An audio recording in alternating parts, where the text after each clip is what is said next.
What's up, y'all? You're watching Union Minded. I'm your host, Eric, and today we're going to continue this timeline story to try to get us all caught up to date. Now, in the last video, we talked about how we went from the Graham administration to the Myers administration. Today, I want to tell you about my activism and involvement within the first term of the Hogan and Myers administration. As you know from the other video, they created VTOP, and I was asked to be a volunteer for VTOP, which I took on as a point of pride and privilege. I was also asked to be a delegate to the Nova Labor Alliance, and so I attended monthly meetings there, and I got to meet a lot of different unionists, union activists from different trades and from different groups, and just got to see how the labor community was active. You know, how they were trying to be active in impacting the daily lives, the work lives of average people. And for members, obviously you're advocating for your membership, but the broader picture is you're advocating for the community and for working people at large. And so I got to learn a lot going to those meetings. One of the campaign slogans was "Vote Your Voice Back," and I bought into that and thought that that was a very good idea, and I thought that was genuine. And so when a friend of mine approached me and asked if I would support and help with the creation of a motion to bring about a B fund, I was like, heck yeah, this is going to be a great idea. I think the rank and file would jump behind this. I think this is a wonderful idea. I can't see how it wouldn't be successful. Again, you don't know what you don't know.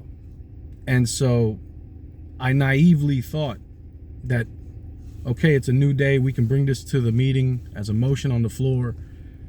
It'll get to be debated and we can figure out how to get this done. I was naive, but I didn't know at the time. And so when my friend asked me, I was like, heck yeah. And then there was another buddy of mine. So the three of us, Ricky Davis, Jonathan Caravue, and myself, Eric Pacheco, worked on this document. And we got it finalized, and we read the Constitution and the bylaws to find out how to make an amendment, because this was going to be a bylaw change. And so we did our homework on how to get that done. But again, when you don't know what you don't know. And so naively, we went to the union meeting and presented that as a motion, and we didn't even have the wherewithal to think that, oh, well, one of us should stay seated so that we can second the motion, because we thought we're presenting a motion to the body. Somebody in the audience is going to like this idea and say second, not trying to coordinate, but rather trying to allow for this to happen organically. And so we got up there and we read the motion, and the room was a little silent for a second. And I was like, can I get a second? And I believe it was Violet Carter raised her hand and seconded the motion. And so the motion was read at the first meeting, and it was seconded. And then it was going to be read for a second time at the next union meeting, because it's a bylaw change. It takes 2 meetings. I was shocked at the end of the meeting when I was approached and basically berated for bringing a motion to the floor. I was like, hold up, man, why is this response coming from you when I'm bringing this motion to the floor? Why are you berating me on the sidelines like you're offended that I would even think to do such a thing? And that was like the first instance where I was like, oh, we didn't really vote our voices back. That was just a slogan. I didn't really realize it until we tried to make that B fund. And at the subsequent meeting, the B fund was ruled out of order. And the excuse given was that it was illegal. I find that to be a common excuse that's given.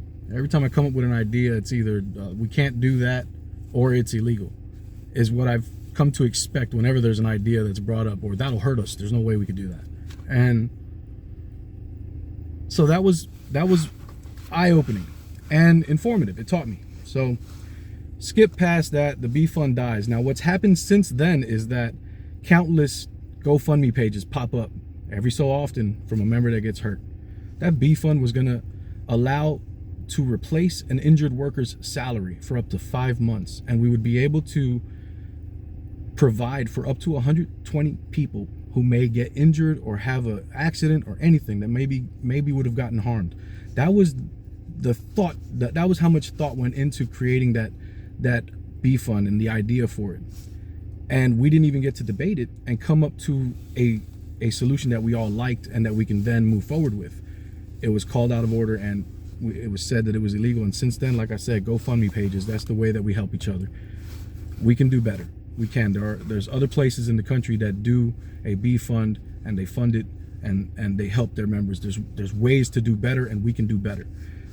Skip past the B fund. That one's a sore subject. It still bothers me to this day. To this day, in fact, I spoke to a member the other day that was out of work for 4 months already. He could have been helped by that B fund. So it's a very sore subject for me. Let's continue. All right, so VTOP, the B fund dies. I'm still going to these Nova labor meetings. And then we come up with this idea, seeing these Nova labor meetings and all these different union groups. Me and Jonathan are talking. I'm like, dude, we should do a solidarity picnic in Fredericksburg. Because down in Stafford, unions don't have a big presence, but I know that we all live down there. So if we did a unity picnic where we invited different trades to come to this picnic, and we can all gather and get to see and meet each other and say, oh man, you're here too. Man, we could really do something and affect the community down in Stafford. Unheard of, unthought of, unplanned. Nobody tried to do something like this before.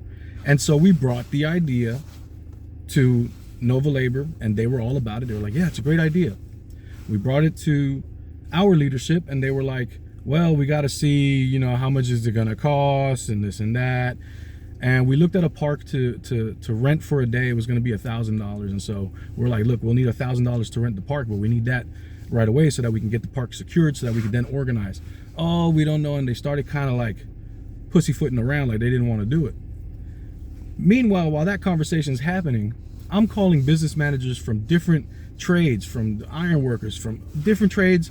Everybody's buying in. Everybody's on board. And then we're at another the Central Labor Council meeting, I believe it was, down in Virginia. And it comes back that, Nova Labor isn't sure that, you know, they're gonna have enough money to do this, blah blah blah blah blah. So we're like, all right, let me call the local again. I call again. And again, it's like $1,000 is a lot of money. So finally, I was fed up. I don't do no well, especially when there's no good reason to say no. And so I mentioned, look, I'll get the financing privately. I got friends that have money that will be more than willing to donate to something like this. And so I left it at that. Fast forward, we still organized the Unity Picnic. And when we did, we had over 150 attendees. We had over 15 unions represented. We had 6 or 7 politicians come to speak because it was in October and there was an election in November and they really needed our vote, especially down in Stafford. So over 6 or 7 politicians came to speak. And by the end of it, there was so much pressure around it that the entire administration had to come down and attend the Unity Picnic. And they actually did the barbecuing and everything. And it was great that they were there to participate. The thing that was frustrating and eye-opening is that you're fighting an idea again. First it was the B fund, you're fighting that idea. Now it's a Unity Picnic, something so simple, a picnic, and you're fighting that idea. And I couldn't understand what's this fight all about. But the kicker was when we got to the wall wash. And when we got to the wall wash, what happened was the idea was presented to me. Do you think folks will come out on a Sunday morning to volunteer and wash the Vietnam War Memorial? I was like, of course, I would want to do that. So why wouldn't anyone else want to do that? And so we started organizing folks to do it. And we got the date set. And the attitude from the administration was, you'll never get anybody out at 6:30 in the morning. You're never going to get anybody out there on a Sunday. You're never gonna. By the time that event was all said and done, we had to expand to 3 dates because we had so many volunteers that wanted to participate. The initial event, the first one, I couldn't attend because I had a vacation planned and I was in California during it. But that first one that we worked so hard to organize, that the administration didn't buy into until we had over 75 volunteers, that first one got Local 26 onto the news, the local news, got our business manager in front of the camera talking about our union and how good we are. Major win for the local. And yet again, it was an instance where it was fought and not supported until it was done anyway. That's what I've been doing from the outside my whole career. And these 3 instances is what caused me to decide I couldn't support Hogan and Myers anymore. And I supported in that election Carter and Melvin, Cherry and Carter, because it was obvious that Hogan and Myers were a lot of talk and not a lot of action. Yes, they did satellite meetings. That was light work. That was easy to do. Everybody supported it. Everybody wanted it for many years. It was an easy win. But every idea that we brought to the table to help our membership, to grow the labor movement, to be active, to do something positive, every idea, no, we can't do that. No, we can't do that. No, we can't do that. And that's been the trend, and it's continued. This is just this portion. This is just what happened. So once the wall watch happened in 2018, I was done. I was done. I was like, okay, these guys, I knew that we needed a change. I knew we needed satellite meetings. These guys brought that to us, but these guys are not who's going to lead us into the future as building a strong local. These are not those guys. And I found that out in 2018, and I've been working from the outside to try to improve Local 26. At the core of everything I do is reforming Local 26 and trying to make it better. I'm tired of hearing people talk about how we're a contractors local.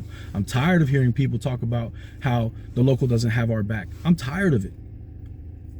I've been doing my darndest to try to correct that from the outside, and now I decided it's time to try to do it from the inside.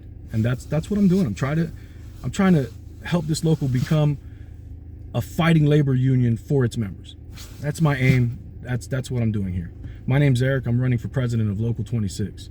Remember that the fight's not left and right, it's up and down. It's going to take solidarity to win always. Each one teach one, get out there and reach one. And remember, there can be no union without you and I front and center. Peace.